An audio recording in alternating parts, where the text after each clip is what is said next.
苏佩，苏佩，你喝多了。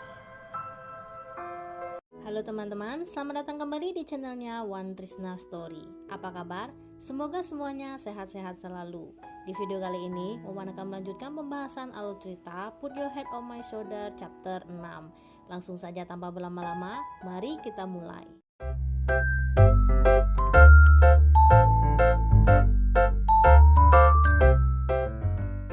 Di chapter sebelumnya, Ibu Momo yang menginap di rumah Wei memulai aksinya untuk mendekatkan Momo dan Wei. Melihat kedekatan Momo dan Wei, Ibu Momo merasa senang dan merasa Momo dan Wei sangat serasi. Melihat tingkah ibunya, Momo menanyakan kapan ibu akan pergi. Ibu bilang ibu hanya menginap semalam. Namun ini sudah malam kedua. Wei saja tidak mendesak ibu untuk pergi. Kenapa Momo justru mendesak ibu pergi? Keesokan paginya, bangunlah Momo dan Wei. Ketika sarapan, Ibu Momo melihat Momo dan Wei terlihat tidak terburu-buru seperti biasanya. Ibu Momo lalu melihat jam dan menanyakan kepada Momo dan Wei. Momo hari ini akan pergi ke kampus untuk diskusi mengenai skripsi. Dan Wei hari ini juga akan pergi ke kampus baru yang ditempati Momo sekarang karena Profesor Chiang hari ini berada di sana. Mengetahui akan menuju tempat yang sama, Ibu Momo menanyakan kalau begitu Momo dan Wei akan pergi bersama-sama. Mendengar jawaban Wei mengiyakan Momo dan Wei akan pergi bersama-sama, Momo pun kaget. Di dalam bus, Momo yang terlebih dulu duduk disusul oleh Wei yang duduk di samping Momo. Mereka pun mendengar komedi yang biasa Momo dengar dan Momo sukai. Tibalah Momo di asrama sekolah. Diam-diam Momo mengejutkan teman-temannya. Kagetlah teman-teman Momo yang mengira Momo adalah staf yang akan memeriksa peralatan listrik. Datanglah si ibu staf yang akan memeriksa peralatan listrik mereka. Biarpun teman-teman Momo menyembunyikan peralatan listrik di tumpukan kaos kaki yang bau, namun dengan insting si ibu staf tetap memeriksa di dalam tumpukan kaos kaki tersebut.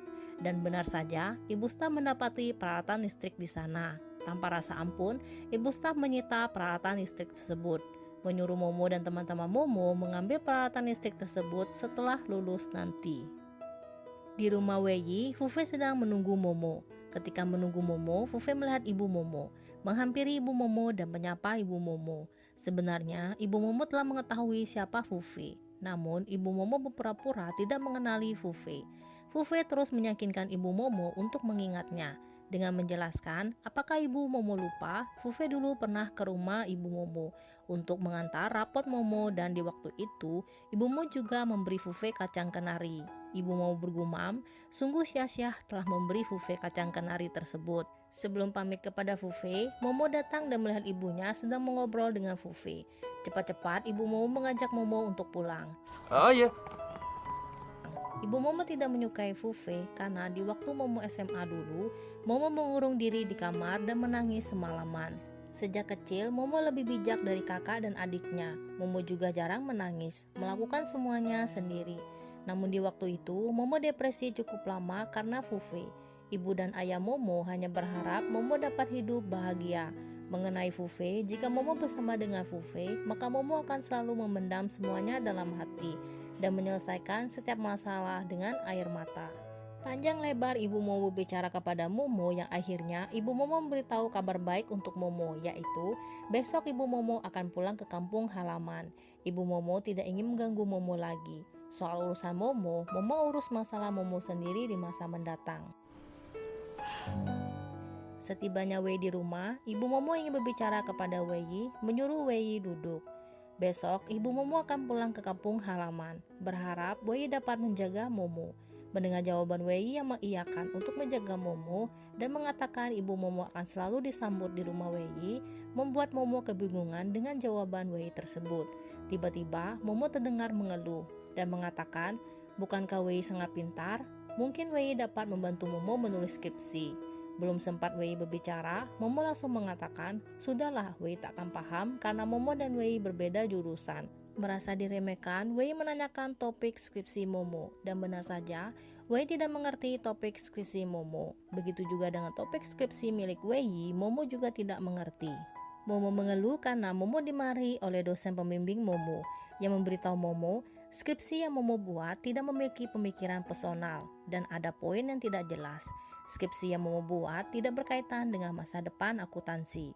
Momo kesal dengan perkataan dosennya. Momo pun tidak tahu akan menjadi akuntan atau tidak. Lalu, Momo mau jadi apa? Keinginan Momo adalah menjadi seorang desainer iklan. Ibu Momo yang mendengar Momo ingin menjadi seorang desainer iklan tidak menyetujuinya. Menjadi akuntan terdengar bagus, namun Wei tidak sependapat dengan ibu Momo.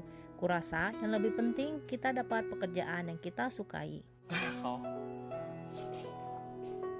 Keesokan harinya, Ibu Momo bersiap-siap untuk pulang. Namun sebelum pulang, Ibu Momo ingin Momo menandatangani kontrak bahwa Momo berjanji tidak akan pindah dari rumah Wei. Momo bersikeras tidak mau menandatangani kontrak tersebut. Ibu Momo dengan akalnya, jika Momo tidak mau menandatangani kontrak, maka Ibu Momo juga tidak akan pergi dari rumah Wei. Berhasillah akal Ibu Momo yang akhirnya Momo menandatangani kontrak tersebut. Setelah Ibu Momo pergi, Momo tidak mempedulikan janji kontrak dengan ibunya, dengan tetap pergi dari rumah Wei. Di lab, Wei mendapatkan pesan dari Momo yang berisi, Ibu Momo sudah pulang, Momo akan kembali ke asrama. Maaf telah merepotkan Wei beberapa hari ini. Jika ada waktu, Momo akan mentraktir Wei. Setelah membaca pesan Momo, terlihat wajah Wei yang tidak senang Momo yang telah pergi dari rumahnya. Sudah kembali di asrama sekolah, Momo kembali lagi dengan kesibukannya yaitu bekerja, menyelesaikan skripsi, dan tempat yang jauh dari tempat asrama Momo menuju tempat kerja Momo. Di dalam taksi, karena lelah dengan kesibukannya, Momo pun tertidur. Wei yang telah sampai di rumah merasa kehilangan. Ketika membuka kulkas, di kulkas terdapat kacang kenari. Wei pun terkenang pada saat itu. Ibu Momo memasak kacang kenari, lalu Momo, Ibu Momo, dan Wei makan bersama-sama. Wei mengambil kacang kenari dan menjepit kacang kenari tersebut di pintu. Lagi-lagi, Wei mengenang saat itu Momo dan Wei juga menjepit kacang kenari bersama-sama. Ketika makan, Wei melihat tumpukan catatan. Tumpukan catatan ini buat apa? Nanti kita akan mengetahuinya. Sampai Momo di pintu asrama. Pintu asrama telah dikunci. Momo lalu memanggil ibu asrama untuk membukakan pintu. Sambil membuka pintu asrama, ibu asrama Momo marah memberitahu Momo, Momo lagi, jangan pulang larut malam. Momo sudah 4 kali menulis catatan keterlambatan. Jika Momo benar-benar terlambat karena lembur kerja, ibu asrama akan menelpon dan berbicara dengan atasan Momo. Dan jika masih saja pulang larut malam, ibu asrama menyuruh Momo pindah. Kalau Momo pindah, ibu asrama tidak perlu lagi membukakan pintu untuk Momo. Momo tampak kesal dengan ibu asrama yang tidak mempercayai Momo terlambat karena lembur. Dengan kesal, Momo menggumam, kalau itu maunya ibu asrama, Momo akan melakukannya. Momo punya rumah di luar. Kembali lagi, Wangsa menemani Fufe belajar. Lalu Wangsa menyuruh Fufe mengerjakan soal. Karena disuruh Wangsa mengerjakan soal, Fufe meminta hadiah. Mengetahui maksud Fufe meminta hadiah berhubungan dengan Momo, Wangsa menanyakan, Fufe masih ingin pergi ke rumah Momo? Kenapa Fufe tidak memberitahu Momo? Fufe ingin berkencan dengan Momo. Kenapa Fufe mengajak Wangsan? Fufe mengajak Wangsan pergi ke rumah Momo agar Momo tidak terkejut jika Fufe mendadak muncul di rumah Momo. Dengan perasaan kesal dan tidak mengerti maksud Fufe, Wangsa menyetujui dan akan mengatur waktu dengan Momo. Namun Fufe harus menyelesaikan soal yang diberikan Wangsan tadi. Kembali lagi, Fufe bersemangat mengerjakan soal yang diberikan Wangsan setelah Wangsan berjanji akan menemani Fufe pergi menemui Momo. Di halaman kampus, teman Momo tiba-tiba memanggil Momo ingin meminta bantuan kepada Momo untuk membuat poster iklan. Poster iklan teman Momo ditolak dan harus diperbaiki. Mengetahui Momo sangat menyukai iklan, untuk itulah teman Momo meminta bantuan kepada Momo. Sempat menolak karena Momo sangat sibuk mengerjakan skripsi sambil kerja, namun Momo teringat dengan perkataan Wei yang mengatakan, kurasa hal yang lebih penting, kita dapat pekerjaan yang kita sukai. Karena teringat dengan perkataan Wei tersebut, Momo menyetujui untuk membantu temannya. Di kamar asrama, Wangsa melihat Momo mengerjakan tugas periklanan.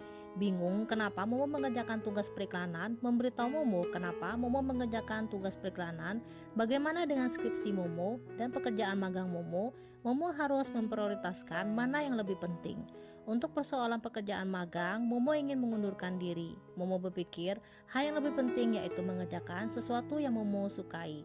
Terlihat Momo sangat menyukai periklanan. Momo mengerjakan tugas periklanan temannya hingga sampai keesokan harinya.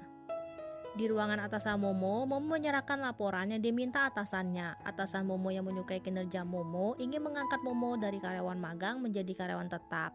Atasan Momo keheranan, tiba-tiba Momo mengajukan pengunduran diri, yang padahal atasan Momo telah mempersiapkan laporan perekrutan karyawan tetap untuk Momo. Momo memberitahu atasan Momo alasan Momo mengundurkan diri karena Momo lebih ingin menjadi desainer iklan. Sudah mengetahui alasan Momo mengundurkan diri, atasan Momo akhirnya menyetujui pengunduran diri Momo. Ketika menuju pulang, di jalan Momo melihat poster lowongan kerja. Di lab, Profesor Chiang datang lalu menanyai Wei sedang apa. Profesor Chiang kembali marah setelah tahu Wei menulis skripsi, bukan mengerjakan proyek dari Profesor Chiang. Profesor Chiang pertama marah, menyuruh Wei mengulang eksperimen yang telah diselesaikan Wei tersebut. Wei berjalan ke arah asrama Momo. Kebetulan Momo keluar, melihat Wei dan menyapa Wei. Keheranan kenapa Wei berada di sana.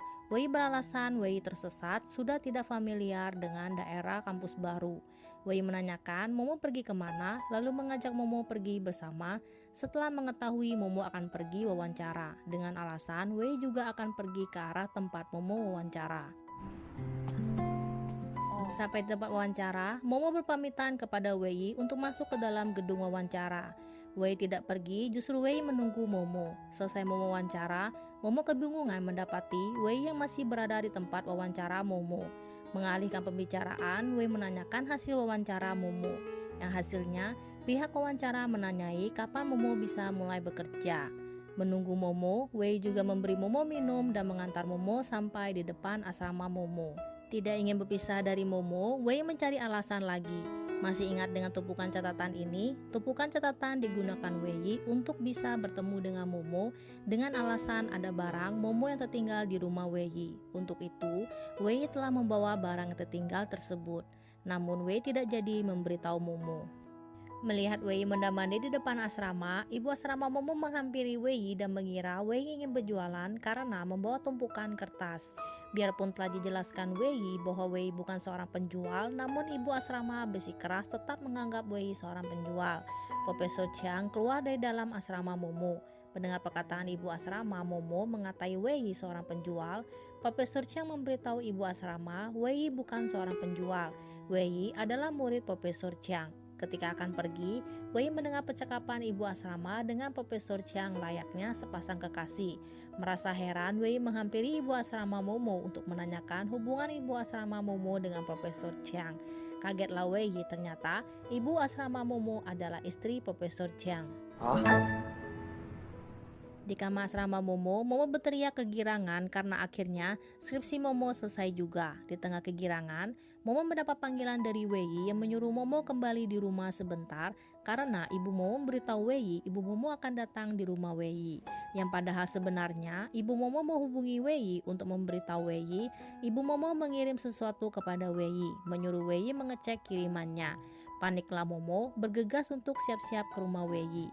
Melihat Momo panik, Wangsa menanyakannya. Momo menjelaskan ibu Momo ingin menjodohkan Momo dengan Wei dan memaksa Momo tinggal bersama dengan Wei. Wei memberitahu Momo ibu Momo akan datang ke rumah Wei. Momo harus cepat pulang, berpura-pura tidak pernah pindah. Mengetahui Momo akan ke rumah Wei, Wangsa mengambil kesempatan untuk ikut juga pergi bersama Momo dengan alasan Wangsa pergi bersama Momo agar ibu Momo akan lebih percaya kalau Momo tidak pernah pindah jika Momo membawa teman ke rumah. Wei yang senang Momo yang akan datang membersihkan rumah.